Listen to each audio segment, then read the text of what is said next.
पिता पुत्र एवं नाम रे आमेन। आपण समस्त को जय जयसु। आमे प्रार्थना करिबा। नमस्ते मरिया अनुग्रह पूर्ण प्रभु तुम्हारी संगे नारीगण मध्य तुम्हें धन्य एवं धन्य तुमर गर्भफल जीशु। ओई परमेश्वर माता पुणी मरिया आंबे माने पापी आंबान निमंते वर्तमान ओ आंबान मरण समय निमंत्रण कर कृष्णठारे मोर स्नेहर भाई भाई मैंने मु आपण समस्त को यही दैनिक आहार प्रोग्राम को मु स्वागत जनावि। आज हूँ मार्च मास 1 तारिख रविवार दिन। आज हूँ यही तपस्या काल द्वितीय रविवार दिन। आज सुसमाचार माथिल सुसमाचार 17 अध्याय 1 ରୁ 9 पद पर्यंत आम ध्यान करवा। 6 दिन पर यीशु पीतर जाकब एवं तांकर भाई जोहन को सांगरे नहीं एकांतरे गोटे उच्च पर्वत को गले एवं सेमानंकर सम्मुखरे रूपांतरित हेले। तांकर मुखमंडल सूर्य परी दीप्तिमंद हेला एवं वस्त्र आलोक परी शुभ्रकांत हेला। आउ हठात सेमाने मोसेस एवं एलियों को तांकर सहित कथबार्ता करथिबा देखिया को पाइले। पीतर यीशु को कहले, हे प्रभु यह उत्तम जे आमे एठारे अछु। आपण जदि इच्छा करंती तेबे मु 3टी तंबू तैयारी करिबी, गोटे आपणक पाई, गोटे मोसेसंक पाई और अन्यटी एलियोंक पाई। यह कहथिबा समय रे खंडे उज्जवल मेघ सेमानंकु आच्छादन कला एवं सही मेघ मध्यरु यही बाणी शुणागला, ए मोर पुत्र मोर प्रियतम जहाँठारे मु अत्यंत संतुष्ट, यहाँकु शुण। यही बाणी शुणिवा मात्रे शिष्य माने मुह माड़ी तले पड़गले एवं अत्यंत भयभीत हेले। तहु यीशु सेमानंकर निकट को आसी स्पर्श करी कहले, उठ भय कर नहीं। सेमाने जतवेले ऊपर को चाहिले सेमाने यीशुंकर व्यतीत आउ कहारी को देखा को पाइले नहीं। पर्वतर उल्लाई आसवा समय यीशु सेमानंकु आदेश देले, जे पर्यंत मनुष्यपुत्र मृत्युरु उत्थित होई नाहंती से पर्यंत तुम्हें माने यही दर्शन कथा कहारी को कहब नहीं। प्रभुंकर सुसमाचार। हे प्रभु यीशु ख्रीष्ट तुमर प्रशंसा हेउ। कृष्णठारे मोर स्नेहर भाई भाई मैंने आज सुसमाचार रे प्रभु यीशु ख्रीष्टर गोटे प्रकाशन आमे जानी पारिचु, आमे शुणी पारिलु। से प्रभु यीशु ख्रीष्ट रूपांतरित होइकी तांकर प्रकृत रूप ऐश्वर्य रूप से प्रकाश करुअछंती। आमे देखिबा माथिल सुसमाचार 16 अध्याय 13 पदरु आमे देखिबा यीशुंकर विषय रे पितरंकर घोषणा बोली कहा जाउछि। सेठी यीशु निजको प्रकाश करंती साथ पितर से प्रेरित मान को पचारि मु किए बोली कि तुम कौच। तेणुक पितर उत्तर देले, आपण ख्रीष्ट जीवंत ईश्वर पुत्र। यीशु कौन कहले, पितर मांस रक्त तुम निकट में यह प्रकाश करी नहीं, बर मोर स्वर्गस्थ पिता यह प्रकाश करी। तेणुक यीशु किए ईश्वरंकर पुत्र बोलिकी से कौन स्वर्गीय पिता माने यीशुंकर पिता यह प्रकाश करी अछंती। यही प्रकाश परमेश्वर निजको और निजर पुत्र को आम ठारे प्रकाश करुअछंती, जा द्वारा से किए तांगर शक्ति कौन तांगर शक्ति विषय तांगर मनोभाव तांगर योजना तांगर गौरव तांगर महत्व इत्यादि आमे जानी पारिबा एवं तांगर योजना अनुसार आमे जीवन यापन करी तांगर गौरव रे आमे भाग नहीं पारिबा। ତେଣୁକରି ଈଶ୍ୱର ଆମକୁ ପ୍ରକାଶ କରିଛନ୍ତି, ଯାହାଦ୍ୱାରା ଆମେ ତାଙ୍କୁ ଜାଣିପାରିବା, ତାଙ୍କର ଯୋଜନା, ତାଙ୍କର ଶକ୍ତି, ଗୌରବ, ମହତ୍ଵ ଏସବୁ ଆମେ ଜାଣିପାରିବା ଏବଂ ତାଙ୍କର ଯୋଜନା ଅନୁସାରେ ଜୀବନଯାପନ କରି ଆମେ ତାଙ୍କର ଗୌରବରେ ଭାଗ ନେଇପାରିବା, ପରିତ୍ରାଣ ପାଇବା। ଏଥିପାଇଁ ପ୍ରଭୁ ନିଜକୁ ଆମକୁ ପ୍ରକାଶ କରିଅଛନ୍ତି। ତେଣୁକରି ଆମେ ଈଶ୍ୱର ଆମକୁ ପ୍ରକାଶ କରିଛନ୍ତି, ସେ ପ୍ରକାଶନ ଅନୁସାରେ ଆମେ ଈଶ୍ୱର ଯେଉଁ ବିଷୟ ଗୁଡ଼ିକ ଆମକୁ ପ୍ରକାଶ କରୁଛନ୍ତି ତାଙ୍କର ନିଜର ବିଷୟରେ, ତାଙ୍କର ଯୋଜନା ବିଷୟରେ, ସେ ଅନୁସାରେ ଆମେ ଜୀବନଯାପନ କରିବାର ଅଛି। ସେଥିପାଇଁ ଈଶ୍ୱର ଆମକୁ ଆମଠାରେ ସେ ନିଜକୁ ପ୍ରକାଶ କରୁଅଛନ୍ତି। ଈଶ୍ୱର ନିଜକୁ ପ୍ରକାଶ ନ କଲେ ଆମେ ତାଙ୍କର ବିଷୟରେ ଆମେ ଜାଣିପାରିବା ନାହିଁ। ଆଉ ଦ୍ୱିତୀୟ ପ୍ରକାଶନ ଆମେ ଦେଖିପାରିବା ମାର୍ଥିଲୀୟ ସୁସମାଚାର 16 ଅଧ୍ୟାୟର 21 ପଦରେ। ଯୀଶୁ କହୁଛନ୍ତି, ତମେ କହୁଛ ମୁଁ ଈଶ୍ୱରଙ୍କର ପୁତ୍ର ଖ୍ରୀଷ୍ଟ, କିନ୍ତୁ ଖ୍ରୀଷ୍ଟ ବହୁତ କିଛି ତାଡ଼ନା ସହ୍ୟ କରିବାକୁ ପଡ଼ିବ, ଶତ୍ରୁମାନଙ୍କ ସମର୍ପଣ କରାହେବ ଏବଂ ସେମାନେ ତାଙ୍କୁ କ୍ରୁଶରେ ମାରିଦେଲେ, କିନ୍ତୁ ତୃତୀୟ ଦିନରେ ସେ ପୁନରୁତ୍ଥିତ ହେବେ ବୋଲିକି ଯୀଶୁ ତାଙ୍କର ବିଷୟରେ ପ୍ରକାଶ କରିଛନ୍ତି, ତାଙ୍କର ଯୋଜନା ବିଷୟରେ ପ୍ରକାଶ କରିଛନ୍ତି। ସେ କିପରି ପରିତ୍ରାଣ ମନୁଷ୍ୟ ଜାତିକୁ ଆଣିଦେବେ ସେ ବିଷୟରେ ପ୍ରେରିତମାନଙ୍କୁ ସେ ପ୍ରକାଶ କରିଛନ୍ତି।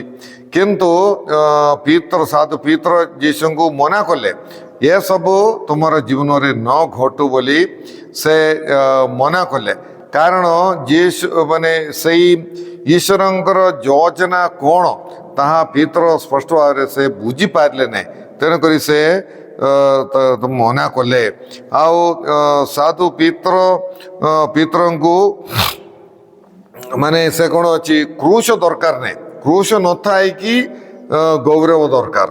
ସାଧୁ ପିତରଙ୍କୁ ଯୀଶୁ କହିଲେ, ତୁମେ ପିତର, ତୁମେ ପଥର, ଏଇ ପଥର ଉପରେ ମୁଁ ମୋର ମଣ୍ଡଳୀ ଗଢ଼ିବି। ସବୁ ପୁଣ୍ୟପିତା ହିସାବରେ ନିଯୁକ୍ତି ଏସବୁ ଚାଲିଲା, କିନ୍ତୁ କ୍ରୁଶ ଦରକାର ନାହିଁ ବୋଲିକି ସାଧୁ ପିତର ଯୀଶୁଙ୍କୁ ମନା କଲେ। ଆଉ କ୍ରୁଶ ନଥାଇକି ସାଧୁ ପିତରଙ୍କୁ ଗୌରବ ଦରକାର। ସେଥିପାଇଁ ସେ ଆଜିର ସୁସମାଚାରରେ ଆମେ ଶୁଣିଲୁ, ସେଇ ପର୍ବତ ଉପରେ ଯେତେବେଳେ ଯୀଶୁ ରୂପାନ୍ତରିତ ହେଲେ ସେତେବେଳେ ବହୁତ ଭଲ ଲାଗିଲା। ଆଉ ଯୀଶୁଙ୍କର ରୂପ, ଗୌରବ, ମହତ୍ଵ ସବୁ ଦେଖିକି ସାଧୁ ପିତରଙ୍କୁ ସବୁ ବହୁତ ଭଲ ଲାଗିଲା। ଆଉ ସେ ତେଣୁକରି ସେ କହିଲେ, ଯୀଶୁଙ୍କୁ କହିଲେ, ପ୍ରଭୁ ଏଠାରେ ଥିବା ଭଲ, ଆମେ ଏଠି ହିଁ ରହିବା, ଏଇ ଅବସ୍ଥାରେ ଆମେ ରହିବା ବୋଲିକି ସାଧୁ ପିତର କହିଲେ। କିନ୍ତୁ ଆଉ ଅଳ୍ପ ସମୟ ପରେ ଆମେ ଜାଣିଛୁ ସେ ସବୁ ଗଲା। ଆଉ ସେମାନେ କେବଳ ଯୀଶୁଙ୍କୁ ଦେଖିଲେ ଏବଂ ସେ ପର୍ବତରୁ ସେମାନେ ଓହ୍ଲାଇ ତଳକୁ ଆସିବାକୁ ପଡ଼ିଲା ଏବଂ ବିଭିନ୍ନ ପ୍ରକାର ସେବାରେ ଆଉ ସୁସମାଚାର ପ୍ରଚାରରେ ଯୀଶୁ ତାଙ୍କର ସମୟ ବିତାଇଲା। ଆଉ ତେଣୁକରି ସାଧୁ ପିତରଙ୍କୁ କ'ଣ ଦରକାର ଥିଲା, ସେ କ୍ରୁଶ ଦରକାର ନାହିଁ, କିନ୍ତୁ ସାଧୁ ପିତରଙ୍କ ଦରକାର ଅଛି ଗୌରବରେ ରହିବାର ଅଛି, ସେ ମହତ୍ଵରେ ରହିବାର ଅଛି। ସେଟା ଭଲ। ଆମର ଜୀବନରେ ମଧ୍ୟ ଆମେ ସେଇ ପ୍ରକାର ଯୀଶୁ ଆମକୁ ମୁଁ କ୍ରୁଶ ଦ୍ୱାରା ତୁମକୁ ପରିତ୍ରାଣ ଆଣି ଦେଇଛନ୍ତି। ଆଉ ଯୀଶୁ କହୁଛନ୍ତି, ଯେ ମୋର ଅନୁଗମନ କରିବା ପାଇଁ ଚାହୁଁଛନ୍ତି ସେ ଆତ୍ମତ୍ୟାଗ କରୁ ଏବଂ ନିଜର କ୍ରୁଶ ବହନ କରି ମୋର ଅନୁଗମନ କରୁ ବୋଲିକି ଯୀଶୁ ନିଜେ ଆମମାନଙ୍କୁ କହିଛନ୍ତି। ତେଣୁକରି ଆମେ ଏଇ ଯୀଶୁଙ୍କର ପଛରେ ଆମେ ଦୈନନ୍ଦିନ କଷ୍ଟ, ଯନ୍ତ୍ରଣା, ତ୍ୟାଗ ସହି ଆମେ ଯୀଶୁଙ୍କୁ ଅନୁଗମନ କରିବା, ତାହେଲେ ଆମେ ଯୀଶୁଙ୍କର ଗୌରବରେ ଆମେ ଭାଗ ନେଇପାରିବା। କ୍ରୁଶ ନଥାଇକି ଆମର ଗୌରବ ନାହିଁ, ଏହା ଆମେ ମନେ ରଖିବା। ଏହା ହିଁ ଆଜିର ଗୋଟିଏ ମୁଖ୍ୟ ବିଷୟ। ଆମେ ଯଦି ଗୌରବରେ ଭାଗ ନେବାର ଅଛି ତାହେଲେ ଆମେ କ୍ରୁଶ ବହନ କରିବାକୁ ପଡ଼ିବ, ତ୍ୟାଗ ସହିବାକୁ ପଡ଼ିବ। ଆଉ ଏ ପ୍ରକାର ଆମର ଆମେ ଦେଖିବା ତୃତୀୟ ବିଷୟ ହେଉଛି ଆମର ଜୀବନରେ କଷ୍ଟ ଦୁଃଖ ଗୁଡ଼ିକ ଆମେ ଯୀଶୁଙ୍କର ମାନେ ଆମେ ସହ୍ୟ କରି ଆମେ ଯୀଶୁଙ୍କର ଗୌରବରେ ଆମେ ଭାଗ ନେଇ ପାରିବା। ଆଉ କ୍ରୁଶିତ ଯୀଶୁଙ୍କୁ ଗୁରୁତ୍ୱ ଦେଇକି ଆମେ ଜୀବନଯାପନ କରିବା। ତୃତୀୟ ମାନେ ପ୍ରକାଶନ ହେଉଛି ଆଜିର ସୁସମାଚାରରେ ଯାହା ଶୁଣିଲୁ ପ୍ରଭୁ ଯୀଶୁଖ୍ରୀଷ୍ଟଙ୍କର ରୂପାନ୍ତର। ହେଲେ ଏଥିରେ ଆମେ ଜାଣିପାରିବା ଖ୍ରୀଷ୍ଟିଆନ ଜୀବନ ଏବେ ଯୀଶୁ ମନୁଷ୍ୟ ପୁତ୍ର ବହୁତ ଦୁଃଖ କଷ୍ଟ ସହିବାକୁ ପଡ଼ିବ, ଆଉ ସେ ଶତ୍ରୁଙ୍କ ହସ୍ତରେ ସମର୍ପିତ ହେବେ, କ୍ରୁଶରେ ସେ ତାଙ୍କୁ ମାରିଦେବେ, ତୃତୀୟ ଦିନରେ ପୁନରୁତ୍ଥିତ ହେବେ ବୋଲିକି ଶିଷ୍ୟମାନଙ୍କୁ କହିଲା ବେଳକୁ ତାପରେ ଯେ ମୋର ଅନୁଗମନ କରିବାର ଅଛି, ସେ କ୍ରୁଶ ବହନ କରିବାର ଅଛି, ଏସବୁ କହିଲା ବେଳକୁ ପ୍ରେରିତ ମାନେ ସେଇଟା ଏତେ ବୁଝିପାରିଲେ ନାହିଁ। ତେଣୁକରି ସେମାନେ ଦୁଃଖରେ ଥିଲେ, ଏ କ୍ରୁଶ ସବୁ କ'ଣ, ମରଣ ଏସବୁ କ'ଣ, ସେସବୁ ସେମାନେ ବୁଝିପାରିଲେ ନାହିଁ। ତେଣୁକରି ଯୀଶୁ ସେମାନଙ୍କୁ ବୁଝେଇ ଦେଉଛନ୍ତି ମାନେ ରୂପାନ୍ତରିତ ଘଟଣା ଦ୍ୱାରା ଖ୍ରୀଷ୍ଟିଆନ ଜୀବନ ମାନେ କେବଳ ଦୁଃଖ ଯନ୍ତ୍ରଣା କ୍ରୁଶ ଏହା ନୁହେଁ, କିନ୍ତୁ ଗୌରବ ମଧ୍ୟ ରହୁଛି। ଖ୍ରୀଷ୍ଟିଆନ ଜୀବନର ଗୌରବ ରହୁଛି। ତେଣୁକରି କ୍ରୁଶ ଦ୍ୱାରା ଜଣେ ଗୌରବରେ ଭାଗ ନେଇପାରିବା, ମରିବା ଦ୍ୱାରା ସେ ଅନନ୍ତ ଜୀବନରେ ପ୍ରବେଶ କରିପାରିବ ବୋଲିକି ଯୀଶୁ ଆଜିର ଏହି ରୂପାନ୍ତରିତ ଘଟଣା ଦ୍ୱାରା ସେ ଆମକୁ ପ୍ରକାଶ କରିଛନ୍ତି। ଆଉ ପିତା ପରମେଶ୍ୱର କହୁଛନ୍ତି ଯେ ମାନେ ଏ ମୋର ପ୍ରିୟ ପୁତ୍ର, ଏ ମୋର ପୁତ୍ର ମୋର ପ୍ରିୟତମ, ଯାହାଙ୍କଠାରେ ମୁଁ ଅତ୍ୟନ୍ତ ସନ୍ତୁଷ୍ଟ, ଏହାଙ୍କୁ ଶୁଣ। ତେଣୁକରି ପିତା ପରମେଶ୍ୱର ମାନେ ପ୍ରକାଶ କରୁଛନ୍ତି ଯେ ଯୀଶୁ ଅଛନ୍ତି ପିତାଙ୍କର ପୁତ୍ର, ଆଉ ତାଙ୍କର କଥା ଆମେ ଶୁଣିବାର ଅଛି। ସେ ଅଛନ୍ତି ଈଶ୍ୱର, ତେଣୁକରି ତାଙ୍କର କଥା ଆମେ ଶୁଣିବାର ଅଛି ବୋଲିକି ପିତା ପରମେଶ୍ୱର ଆମ୍ଭମାନଙ୍କୁ ଆଜିର ସୁସମାଚାର ମାଧ୍ୟମରେ ପ୍ରକାଶ କରୁଛନ୍ତି। ତେଣୁକରି ଏହି ପ୍ରକାଶ ଆମ ପାଇଁ, ଏହି ପ୍ରକାଶନ ଆମ ପାଇଁ। ତେଣୁକରି ପ୍ରିୟ ଭାଇ ଭଉଣୀମାନେ, ଆମେ ଯୀଶୁଙ୍କର କଥା ଶୁଣିବା। ଯୀଶୁଙ୍କର କଥା ବାଇବଲରେ ଲେଖା ଅଛି, ତେଣୁକରି ଆମେ ବାଇବଲ ପଢ଼ିବା। ବାଇବଲ ଆମ୍ଭମାନଙ୍କୁ ଗୋଟିଏ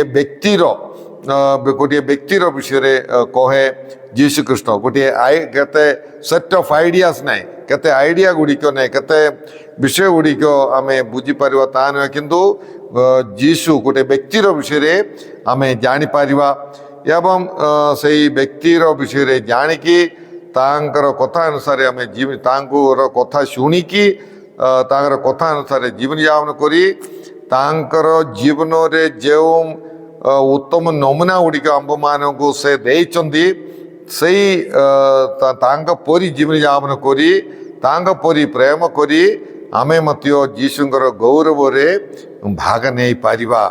ଏଥିପାଇଁ ପିତା ପରମେଶ୍ୱର ଆଜି ଆମ୍ଭମାନଙ୍କୁ ନିଜର ପୁତ୍ରଙ୍କୁ ପ୍ରକାଶ କରିଅଛନ୍ତି ଏବଂ ତାଙ୍କର କଥା ଶୁଣିବା ପାଇଁ କହୁଛନ୍ତି। ତେଣୁ ପ୍ରିୟ ଭାଇ ଭଉଣୀମାନେ, ଆମେ ଯୀଶୁଙ୍କୁ ନ ଜାଣିଲେ ଆମେ ତାଙ୍କୁ ଠିକ୍ ଭାବରେ ଆରାଧନା କରିପାରିବା ନାହିଁ, ଆଉ ତାଙ୍କର ସେ ଯୀଶୁଙ୍କର ମନୋଭାବ ସବୁ ନ ଜାଣିଲେ ତାଙ୍କର ମନୋଭାବ ଅନୁସାରେ ଆମେ ଜୀବନଯାପନ କରିପାରିବା ନାହିଁ। ତେଣୁକରି ଯୀଶୁଙ୍କୁ ଜାଣିବା ଅତ୍ୟନ୍ତ ଦରକାର ଅଛି। ଦିଅ ପ୍ରସାଦ ଆମେ ଭୋଗ ଆମେ ଗ୍ରହଣ କରୁଛୁ, ଆମେ ତେଣୁକରି ଦିଅ ପ୍ରସାଦରେ ମଧ୍ୟ କିଏ ଅଛନ୍ତି ଏସବୁ ଆମେ ଜାଣିକି ବିଶ୍ୱାସ କରି ଆମେ ଦିଅ ପ୍ରସାଦ ପାଇବା। ସେ ସବୁ ଆମକୁ ମାନେ କ'ଣ, ଆମକୁ ଜ୍ଞାନ ଦରକାର। ସେ ଜ୍ଞାନ ଦ୍ୱାରା ଯୀଶୁ କିଏ ବୋଲିକି ସେ ଜ୍ଞାନ ଦ୍ୱାରା ଆମେ ଭକ୍ତିରେ ବଢ଼ିପାରିବା, ବିଶ୍ୱାସରେ ବଢ଼ିପାରିବା, ଯୀଶୁଙ୍କୁ ଆମେ ଆରାଧନା କରିପାରିବା, ଆଉ ଯୀଶୁଙ୍କର ଇଚ୍ଛା ଅନୁସାରେ ଆମେ ଜୀବନଯାପନ କରି ଆମେ ଯୀଶୁଙ୍କର ଗୌରବରେ ଆମେ ଭାଗ ନେଇପାରିବା। ତେଣୁ ପ୍ରିୟ ଭାଇ ଭଉଣୀମାନେ, ଆମେ ଏହି ତପସ୍ୟା କାଳକୁ ଉତ୍ତମ ବ୍ୟବହାର କରିବା। ପ୍ରଭୁ ଆମ୍ଭମାନଙ୍କୁ ପ୍ରକାଶ କରିଥିବା ସେହି ପ୍ରକାଶନ ଅନୁସାରେ ଜୀବନଯାପନ କରି ଯୀଶୁଙ୍କର ଗୌରବରେ ଭାଗ ନେବା ପାଇଁ ଚେଷ୍ଟା କରିବା। ଆମେ ପ୍ରାର୍ଥନା କରିବା। ହେ ପ୍ରଭୁ ପରମେଶ୍ୱର, ତୁମେ ନିଜକୁ ଆମଠାରେ ପ୍ରକାଶ କଲ, ଯାହାଦ୍ୱାରା ଆମେ ସେହି ପ୍ରକାଶନ ଅନୁସାରେ ଜୀବନଯାପନ କରି ତୁମେ କିଏ, ତୁମର ଯୋଜନା କ'ଣ, ତୁମର ଶକ୍ତି କ'ଣ, ତୁମର ଗୌରବ ମହତ୍ଵ କ'ଣ ତାହା ଆମେ ଜାଣି ପ୍ରଭୁ ଉତ୍ତମ ଜୀବନ ଯାପନ କରି ସେହି ଗୌରବରେ ନିଜକୁ ପରିତ୍ୟାଗ କରି ନିଜର କ୍ରୁଶ ବହନ କରି ତୁମର ଅନୁଗମନ କରି ସେହି ଗୌରବରେ ମହତ୍ଵରେ ଭାଗ ନେବା ପାଇଁ ଆମ୍ଭମାନଙ୍କୁ ତୁମେ ସାହାଯ୍ୟ କର। ହେ ପ୍ରଭୁ, ଯେଉଁମାନେ ଅବାଟ ହୋଇଅଛନ୍ତି ସେମାନଙ୍କୁ ତୁମେ ଫେରାଇ ଆଣ ପ୍ରଭୁ। ଏ ସୁସମାଚାର ଶୁଣୁଥିବା ସମସ୍ତଙ୍କୁ ତୁମେ ପ୍ରଚୁର ଭାବରେ ଆଶୀର୍ବାଦ କର। ହେ ପ୍ରଭୁ, ଆମ୍ଭମାନଙ୍କୁ ଏହି ତପସ୍ୟା କାଳରେ ଜୀବନକୁ ପରିବର୍ତ୍ତନ କରିବା ପାଇଁ ସାହାଯ୍ୟ କର। ଏସବୁ ପ୍ରାର୍ଥନା ଆମେ କରୁଅଛୁ ତୁମ ଯୀଶୁଖ୍ରୀଷ୍ଟ ମଧ୍ୟସ୍ଥରେ, ଆମେନ୍। ସର୍ବଶକ୍ତିମାନ ପରମେଶ୍ୱର ପିତା ଓ ପୁତ୍ର ଏବଂ ପବିତ୍ରାତ୍ମା ଆପଣମାନେ ସମସ୍ତଙ୍କୁ ଆଶୀର୍ବାଦ ପ୍ରଦାନ କରନ୍ତୁ, ଆମେନ୍। ଆପଣମାନେ ସମସ୍ତଙ୍କୁ ଜୟ ଯୀଶୁ।